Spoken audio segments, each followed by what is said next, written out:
Officiellement officieux et officieusement officiel. Welcome to Gojo TV.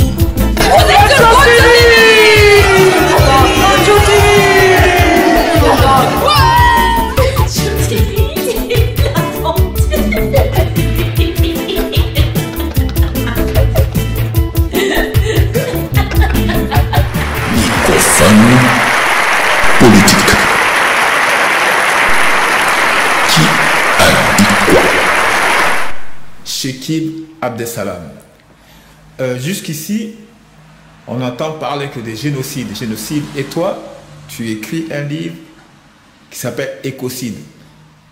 Quel est le rapport entre les deux? Alors, le rapport, il est évident, et peut-être que, je dirais même pas peut-être, sûrement, l'écocide dépasse le génocide. Alors, le génocide, comme son nom l'indique, génocide, gène comme génération, comme génome humain. Donc, c'est-à-dire que le génocide désigne un massacre ou une destruction, une tuerie d'êtres humains, comme dans une guerre ou une guerre civile, ou comme dans une dictature, c'est-à-dire les plus grands exemples connus de la planète, mais il y en a tellement d'autres. C'est le génocide des aborigènes en Australie, qui ont été génocidés à 95 voire 99% en Australie, et en Tasmanie à 100%. Ça, c'est un génocide. Par exemple, le génocide du Rwanda, qui est un génocide, 800 000 êtres humains tués. Mais il y a beaucoup d'autres génocides, des génocides comme le génocide de la guerre mondiale, dans des camps de concentration, etc. Ça, c'est un génocide, 6 millions d'êtres humains tués. Mais il y a aussi d'autres génocides, par exemple, ça peut être dans un... Le génocide, c'est dès qu'on a dépassé l'échelle du crime, du crime de guerre, par exemple. Quand on a dépassé une certaine échelle, on n'est plus dans le crime de guerre, mais dans le génocide. Ouais, d'accord. Donc il y a aussi des dictatures qui font ça en temps de paix. Mine de rien, c'est-à-dire, voilà, un pays où vous aurez 50 000 morts ou 100 000 morts, ça devient... Au début, c'est des exactions, des crimes de guerre, mais après, ça devient un génocide. Alors, l'écocide, lui, c'est pareil, comme son nom l'indique, il y a deux parties dans le mot, éco et cide. Cide, c'est comme suicide, c'est comme trucider. Trucider, c'est tuer, massacrer. Et éco, c'est comme le mot écologie. C'est-à-dire que, en fait, il y aura écocide quand non seulement on va tuer des êtres humains, mais on va tuer aussi l'écosystème dans lequel vivent ces êtres humains en tant qu'élément. L'être humain n'est qu'un élément de l'écosystème. Donc ça veut dire que là, on ne s'attaque plus, on s'évertue plus, entre guillemets, à massacrer des êtres humains, mais on va massacrer aussi le milieu naturel avec tout ce qu'il contient, les êtres humains, mais aussi la flore, la faune et la terre elle-même, l'équilibre de la terre, etc., le climat. Donc l'écocide, c'est massacrer, détruire les êtres humains, les animaux, les plantes, les mers, les océans, le climat, le trou d'ozone dans l'atmosphère, la fonte des glaciers, tout ça, c'est un écocide. Voilà, c'est ça la différence. L'écocide, c'est un génocide multiplié par puissance X. Merci. Hélène Nougaro. Rencontre.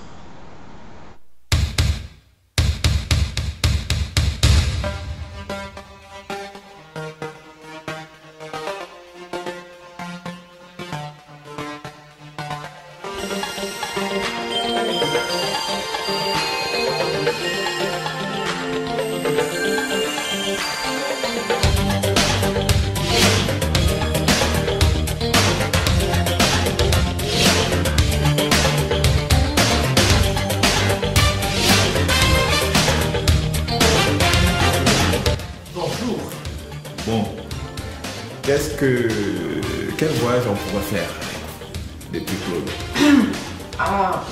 D'abord, je me présente, je suis Claude Garou. J'ai d'abord vécu à Toulouse, d'ailleurs la ville de naissance de Claude Garou, jusqu'à 22 ans où j'ai fait des études de kinésithérapie. Et je voulais voyager, je suis partie à l'île de la Réunion pour travailler. Et là-bas, j'ai appris... Donc c'est un technicien qui est venu me voir et Claude Garou avait mal au dos. Et quand il a su que j'étais une kinésithérapeute toulousaine, il a pris rendez-vous et c'est comme ça que je l'ai rencontré. Ensuite, il m'a invité à son spectacle à Saint-Gilles de la Réunion. Et puis, je l'ai rejoint un peu à l'île Maurice. Puis après, carrément, 2 mois après, j'ai pris un billet de retour et je suis allée le retrouver à Paris. Il habitait alors dans le 18e. Un léger coup de foudre, non? Coup de foudre, c'est compliqué avec le retour. Il y a eu quelque chose, après j'avais 22 ans, lui il avait 54 ans. Voilà. Et en tous les cas, il m'a téléphoné, puis je suis rentrée. J'ai senti peut-être que nous sommes restés 20 ans ensemble. Voilà. Moi qui n'étais pas du tout, qui n'étais pas fan, et d'ailleurs je suis pas fan de musique. Moi j'aime. J'ai appris à aimer comme ça quand je l'ai rencontré. Je le connaissais, mais je n'étais pas très intéressée par la chanson. En fait, tu es tombé amoureux de l'homme. Voilà, c'était pas la star, c'était pas... non. Et alors, qu'est-ce qui s'est passé par la suite? Vous êtes mariés? Alors, non, on s'est mariés 10 ans après. Nous sommes dans un premier temps, j'ai commencé à le suivre en tournée. J'ai appris à connaître ce monde-là. À l'époque, c'était Bernard Lula, Pierre Richelot et Maurice Vander, 3 immenses jazzmen. Et puis 10 ans se sont passés et un jour il y a des journalistes qui sont venus à la maison de Paris Match et il leur a dit qu'il allait se marier avec moi. Il allait se marier avec moi. Alors tout a prévenu mes parents que nous allions nous marier. Et c'est comme ça que le 12 avril 1994, à la mairie de Toulouse, Dominique Delis, alors vous allez marier. Voilà. Et puis il s'est encore passé 10 ans, puis on a appris que voilà, Claude a été malade. Et il nous a quittés le 4 mars 2004. Oui, mais je reviens un peu en arrière. Quand vous êtes donc rencontrés, toi tu travaillais, alors t'as lâché ton boulot bien? Alors j'étais à l'île de la Réunion, je travaillais, donc j'ai pas pu repartir avec lui. Je suis restée à Saint-Denis, au cabinet où je travaillais, et puis un mois après, j'ai commencé à sentir que que j'avais envie de le retrouver. Donc j'ai trouvé une remplaçante et j'ai pu repartir à Paris. D'accord. Maintenant, donc en 2004, il décède. Oui. Après, que devient Hélène Garou? Eh bien, c'est évidemment un grand vide et toute une vie à reconstruire. Mais en même temps, j'ai vraiment toujours le sentiment que Claude m'accompagne et alors, par sa notoriété aussi, il n'y a pas un jour où on ne me parle pas de lui et où je ne suis pas... ce qui fait qu'en fait, c'est comme un... Ça continue. Ça continue, voilà. Ça continue. Alors en 2006, il y a une association Claude Garou qui s'est créée aussi à Toulouse avec des amis. On a commencé à organiser un festival là-bas. Au début, les activités étaient très reliées à Claude. Petit à petit, je suis, par un ami qu'il m'avait fait rencontrer, qui s'appelait Jean-Marc Natel, et qui était un grand collectionneur de peintures et un amoureux de la poésie et d'une culture immense. Il a commencé à m'amener dans des ateliers d'artistes, voilà, et de là est né l'amour de la peinture. J'ai commencé à collectionner un petit peu, à rencontrer voilà, de nouveaux artistes, les peintres. Voilà. C'est comme ça que j'ai glissé de la musique vers la peinture. Voilà. Et aujourd'hui, tu as une galerie.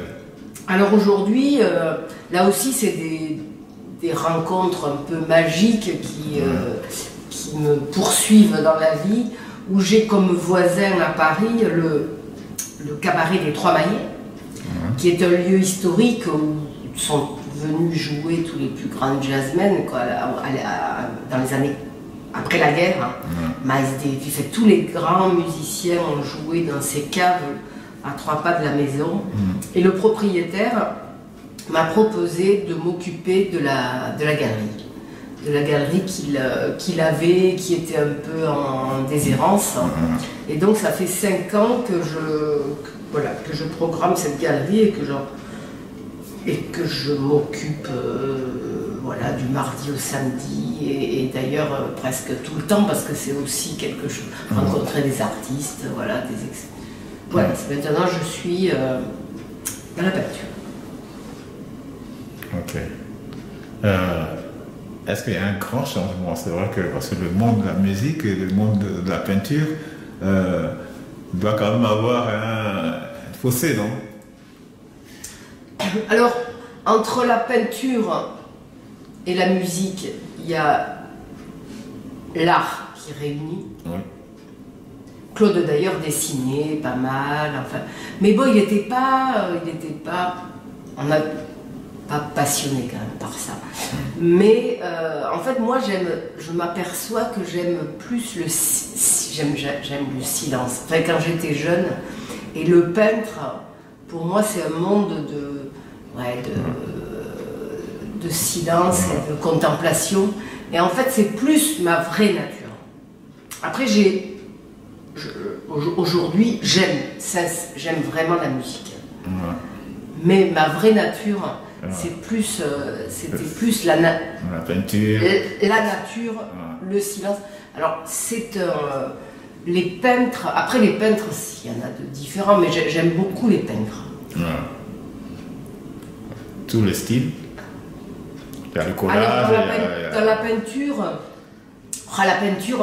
la peinture, d'ailleurs, c'est un handicap pour moi. Comme dans la musique, j'aime toutes les musiques et j'aime toutes les peintures pourvu qu'elles soient bonnes.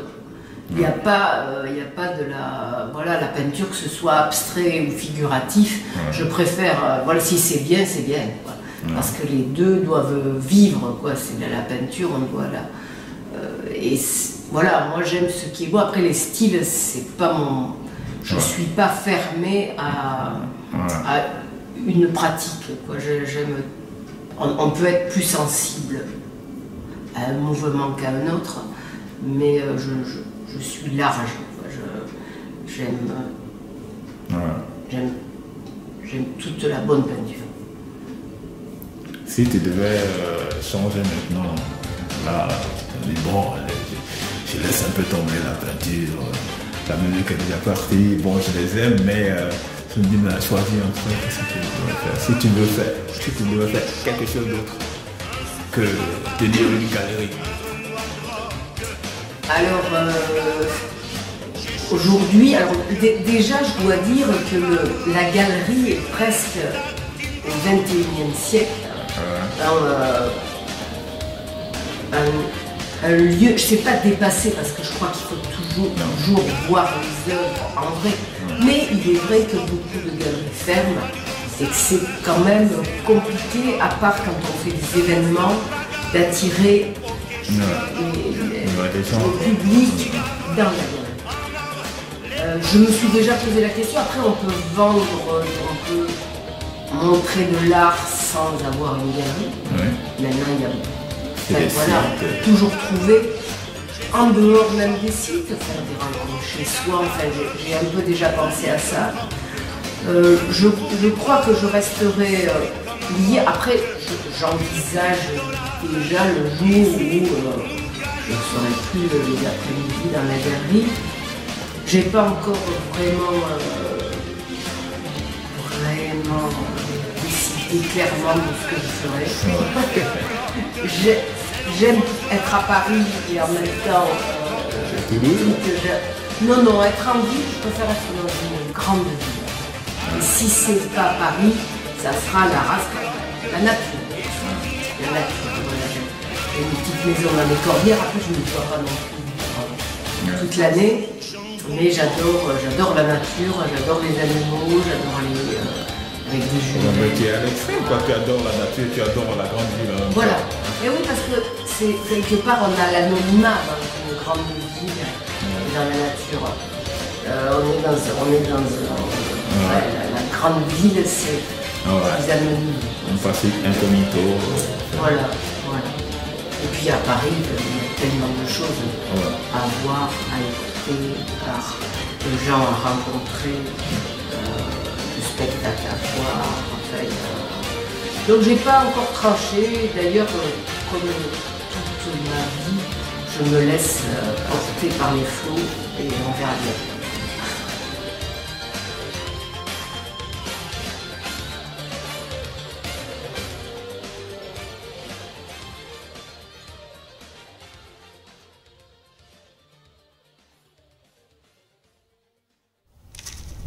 Voici nos perles de la rue. Nombre. Ouais. Paula Neder. Ok. Walter Ulloa. Walter Ulloa. Sebastián Guillén. A mí. Y Sebastián Garay. Vamos a la chacarera. Señor, un gusto. Ok. Gracias. Merci. Estaba recordando tu casa, mi casa, portal donde la luna se aburrió esperando, cedrón en donde el viento se perfuma y pasa, y al ver que nos pusimos viejos y estamos tan solos, siento un vals en tu piano llorar y me pongo a pensar si no llora de amor. Era la era primera que apaga la hoguera y enciende el rubor. Una tarde, ¿te acuerdas? Un beso debajo del cerezo sellaba nuestro amor. Y pudo el amor ser un nudo más, dudo si pudo luchando vencer. Una casa era pobre, otra rica, fácilmente se explica que no pudo ser.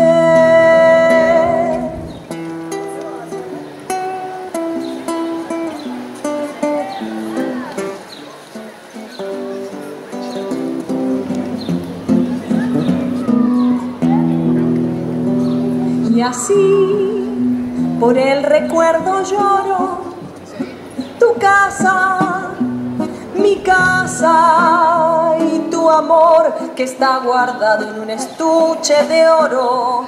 Mi amor que al fin de darse se quedó sin brasas, y al ver que nos pusimos viejos y estamos tan solos, siento un vals en tu piano llorar y me pongo a pensar si no llora de amor. Y era la era primera que apaga la ojera y enciende el rubor. Una noche, ¿te acuerdas? Un beso debajo del cerezo sellaba nuestro amor. Y pudo el amor ser un nudo más duro si pudo luchando vencer. Una casa era pobre, otra rica, fácilmente se explica que no pudo ser. Una casa era pobre, otra rica, fácilmente se explica que no pudo ser.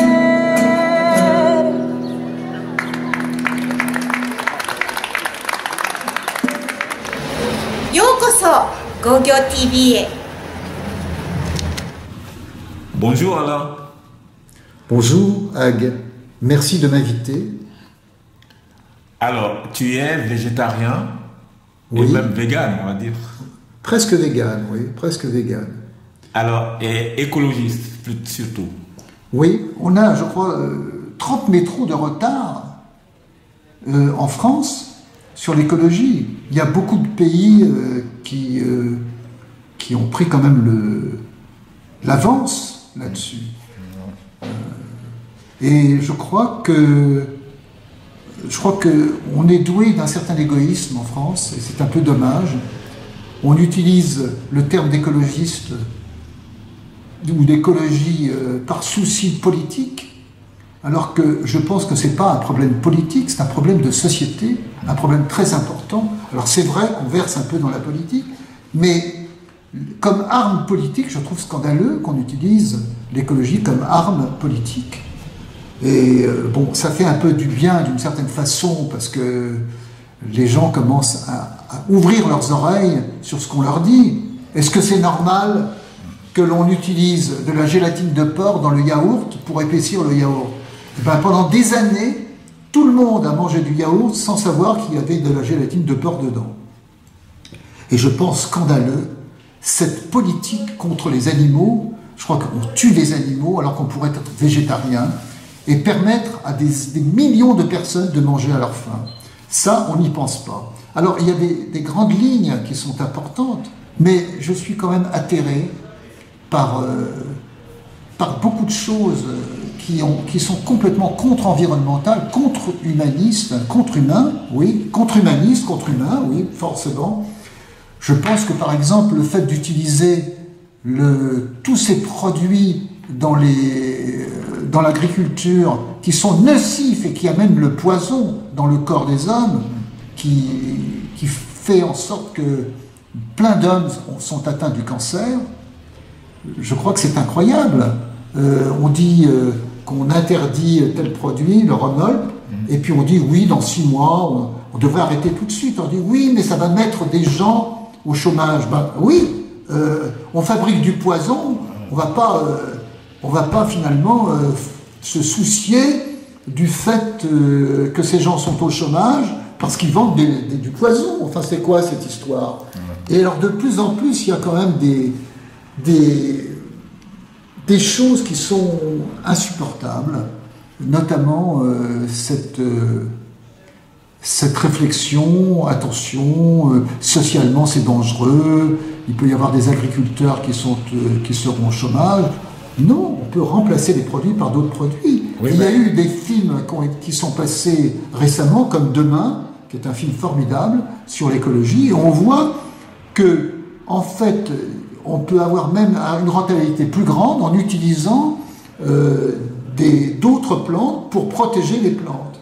Donc tout un arsenal possible pour faire en sorte qu'on puisse manger non seulement bio, mais peut-être même végétarien. Peut-être que je m'avance en disant que tout le monde devrait être végétarien, mais je pense que c'est ce qui nous attend. On ne va pas continuer comme ça à faire que des gens meurent de faim et que certains jouissent de la viande, jouissent de la souffrance animale. Non, c'est pas possible. Il faut arrêter ça. The blonde and blonde and blonde.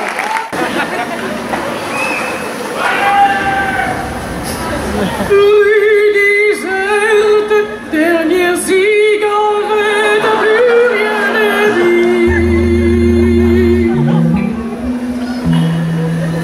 Juste un mort éclaire le drap noir d'un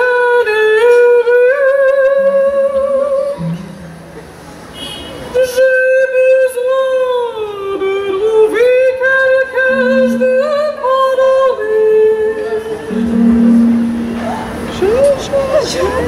je cherche un peu de chaleur au fond de mon cœur.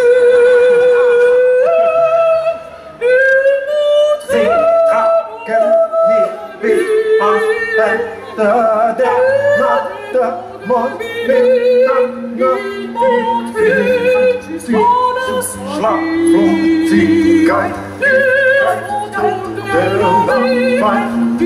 montre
Enquête parallèle. Aujourd'hui, Zohara nous parle de sa peinture. On l'écoute. Donc j'ai dit bonjour Zohara. Oui, bonjour Ag. Bon, tu peux nous parler un peu de tes tableaux? Oui, tout d'abord j'aimerais dire que je suis super content d'être là à Geppetto et Vélo dans la galerie à l'étage et que j'expose ici parce que je connais Anne-Marie depuis très longtemps. Je suis tout d'abord un vélocycliste et je viens acheter mes vélos ici, réparer mes vélos ici depuis plus de 20 ans. Et quand Anne-Marie est arrivée dans cet espace-là, elle m'a dit monte à l'étage voir l'exposition et puis après, fil en aiguille, je suis arrivé pour lui demander est-ce qu'elle pourra m'exposer ici et puis on a convenu 3 mars et 2 avril, l'espace est investi par mes tableaux. Et ça, c'est vraiment chouette à Paris d'avoir un espace comme ça. C'est ta première exposition que tu fais depuis que tu es peintre? Non. Alors, j'ai exposé il y a 3 ans à peu près. J'ai une autre amie qui a une galerie de restauration de tableaux dans le 14e. Elle m'a fait un week-end de mes œuvres. Et ça, c'était la première fois que j'expose à Paris. Puis sinon, j'ai exposé quand j'étais jeune, quand je commençais mes cours de peinture et de dessin quand j'étais ado. J'avais un très très bon prof à Haïfa, qui s'appelle Mirisnir, et c'est à partir de mes 15 ans que je prenais vraiment des cours de dessin, de peinture. Et après, j'ai pris aussi des cours de peinture à Chicago et des cours de céramique aussi, de sculpture, de modelage, et des cours de pierre de taille sur marbre. Et voilà, donc c'est pas une activité principale, mais c'est vraiment quelque chose qui me suit toute ma vie, le dessin, la peinture. Je le fais tout le temps. Et comment on appelle ce genre de style là, que tu fais? C'est pas du collage, moi je m'y connais pas, mais c'est pas du collage. Non, alors c'est quoi? C'est de la peinture à l'huile, la peinture à l'eau. Et sur des différentes surfaces, je peins parfois sur du contreplaqué, parfois sur du carton, du papier et du toile.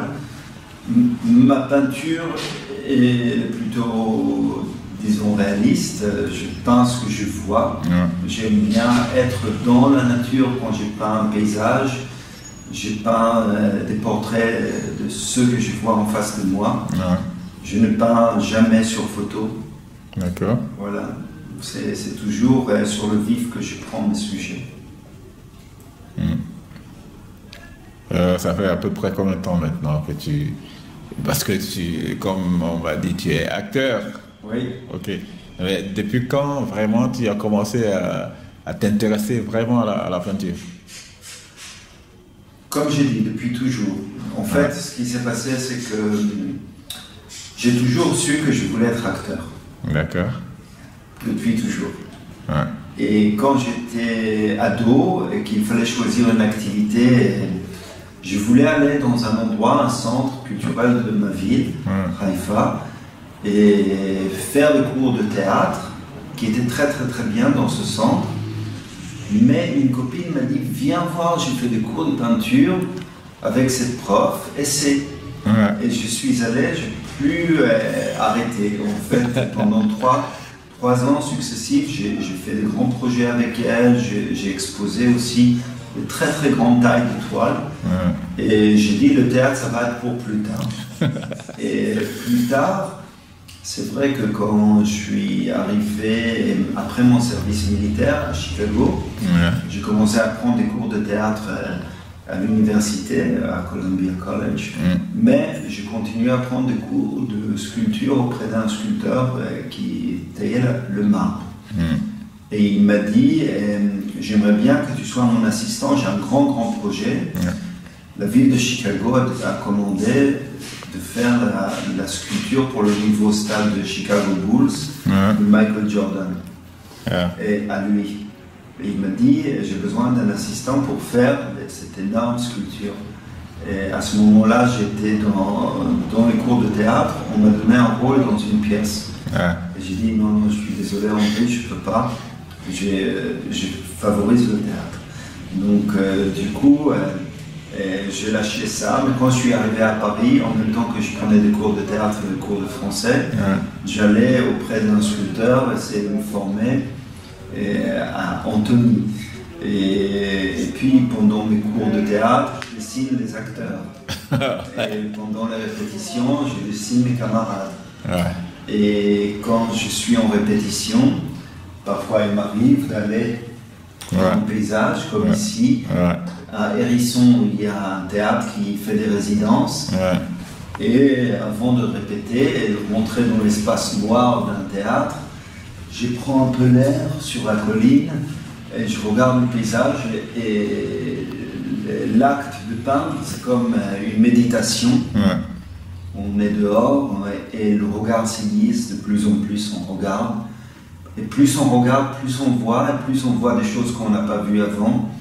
Et plus on cherche à les rendre, et la lumière change, et la matière bouge, et c'est ça qui m'intéresse. Donc parfois il y a des toiles qui sont très rapides, et parfois c'est des toiles comme ça où je les fais pendant plusieurs jours, et dans la foulée, il y a, ça élabore. Il y a des gens, quand ils peignent, ils disent je m'exprime par rapport au système dans lequel nous sommes.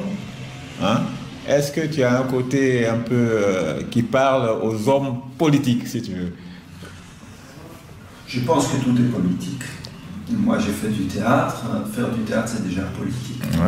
Et quand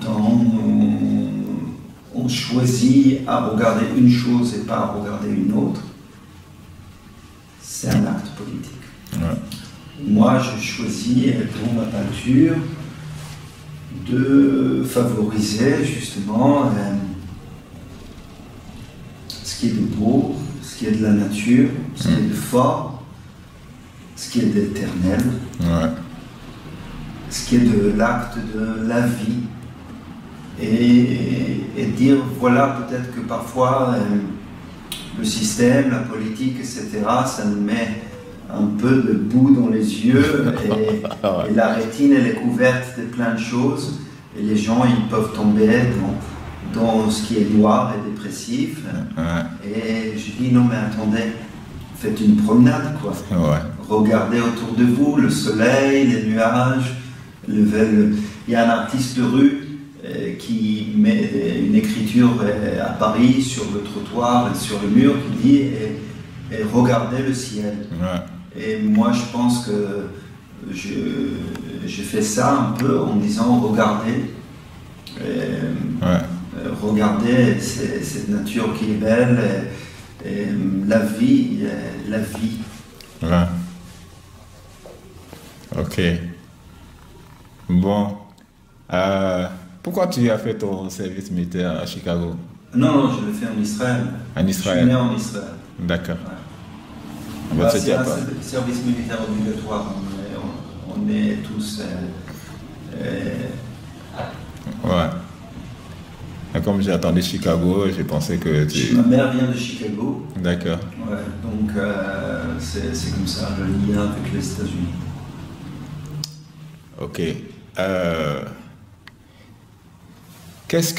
De quoi est-ce que tu veux parler par rapport à tes peintures? Parce que moi, je pose des questions et c'est pas évident que je touche à tous les points. Donc, toi, de quoi est-ce que tu aimerais parler? Comment est-ce que tu veux présenter ton travail? Moi, je pourrais présenter mon travail qui est lié à mon métier de comédien et du théâtre. Ouais. Alors, l'été dernier, j'étais accompagné ma femme à Avignon, où elle jouait une pièce de théâtre.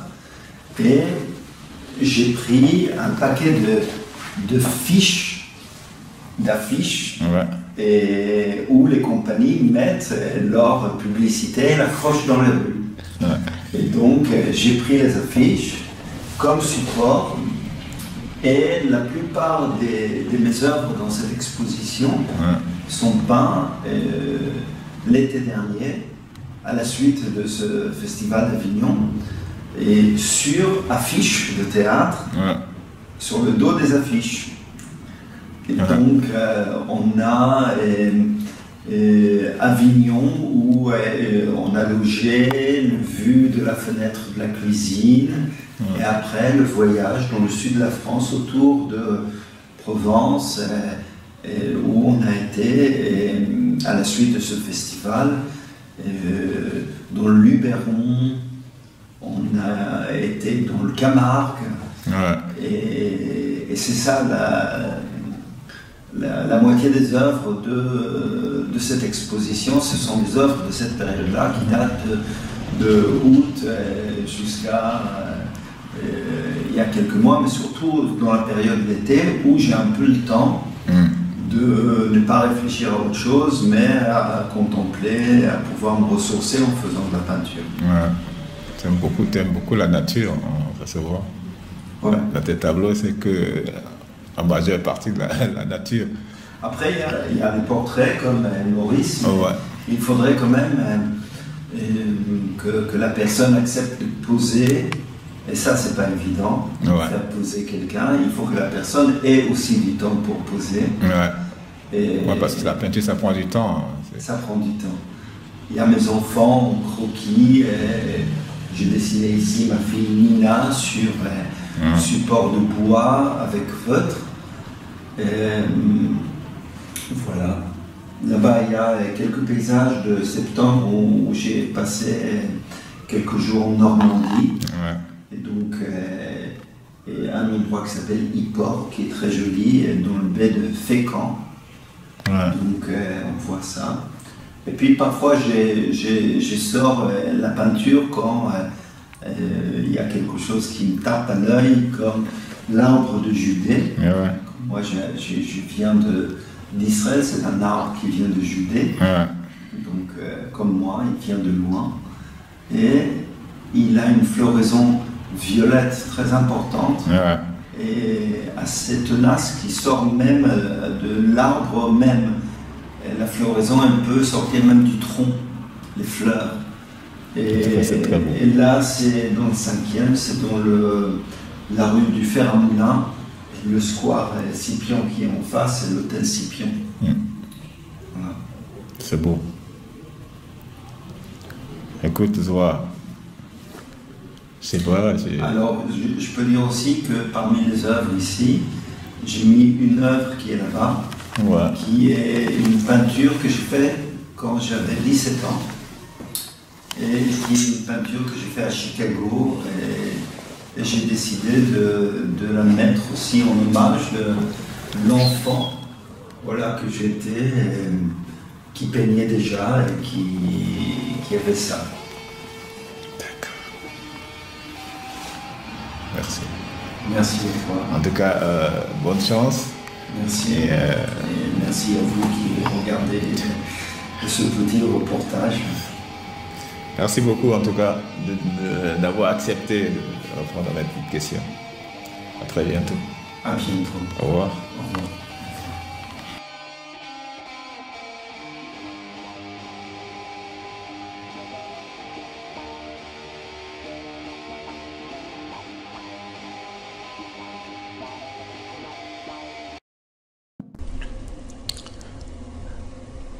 La faille. Bonjour. Où trouve-t-on la sagesse après des atrocités? Bienvenue à Transmission, le journal officiel des www.web. La Cour. La sagesse se situe avant toute décision, car il n'y a pas de sagesse après un acte regrettable et irréversible. Bien réfléchir avant de passer à l'acte. Merci et à bientôt pour une autre idée. Au revoir.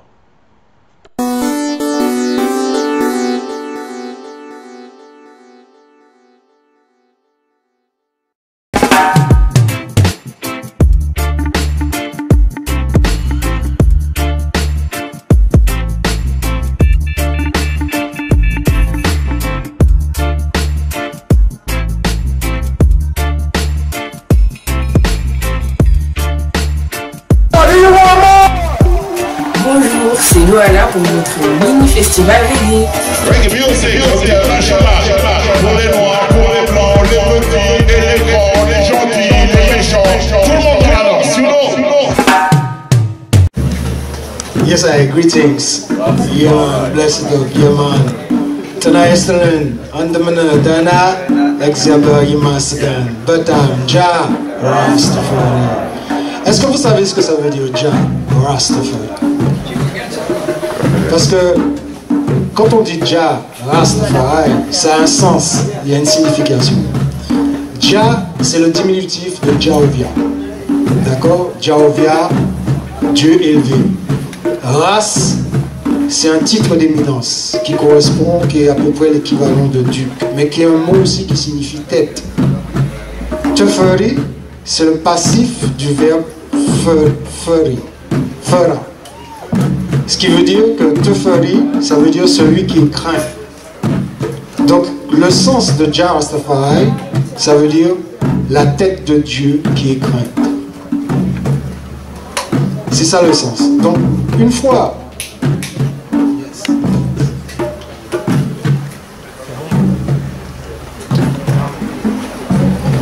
qu'on a le sens des choses, parce que l'être humain, il est aussi esprit, il n'est pas que chair. Donc c'est aussi le processeur que nous avons qui nous guide, qui nous permet de marcher, d'être mobile dans la vie. Et quand on prend le sens des choses, on prend alors à ce moment la vraie direction. C'est ça le truc. I hear the words of the Rastaman.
No matter how them run, but still we property, it's still our home.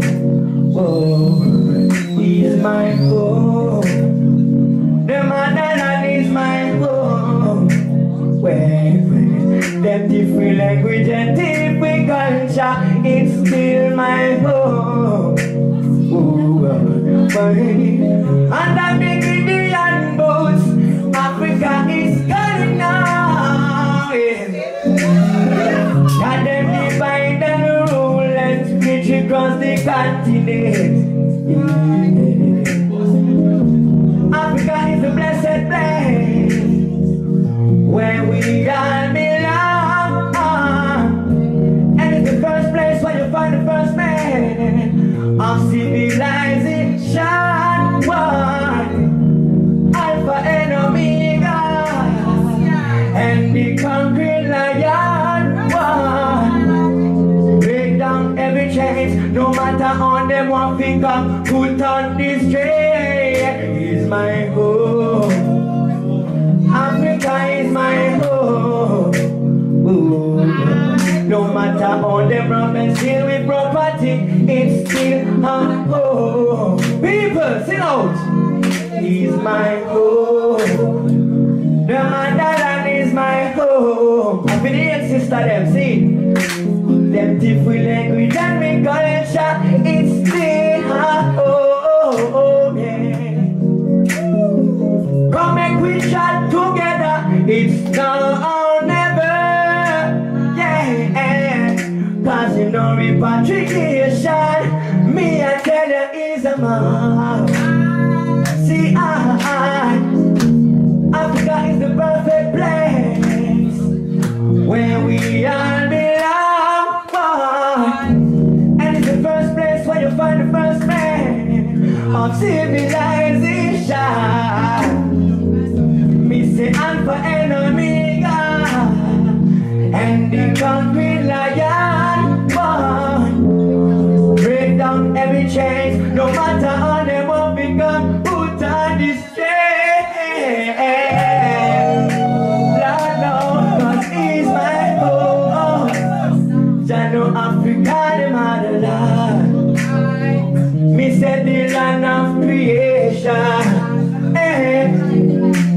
mine, oh.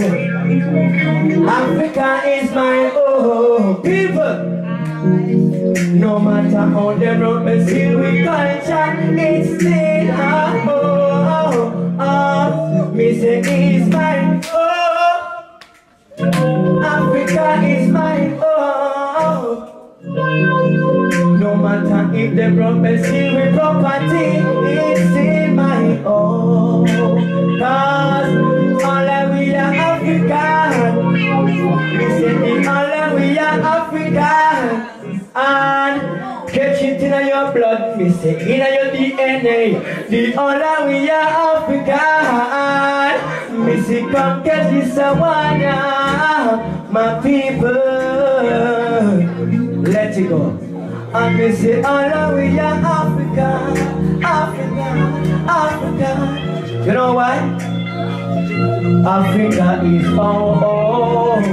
Sing out now. Africa is our home. It's my home. The motherland is my home.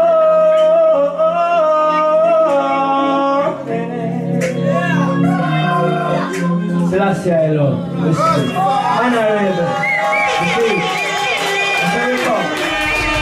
Say, come out, hey, come out, hey, come out, hey, come out. Say, come out, hey, come out, hey, come out, hey, come out. Do you want the mouse to play?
bientôt sur Gojo TV.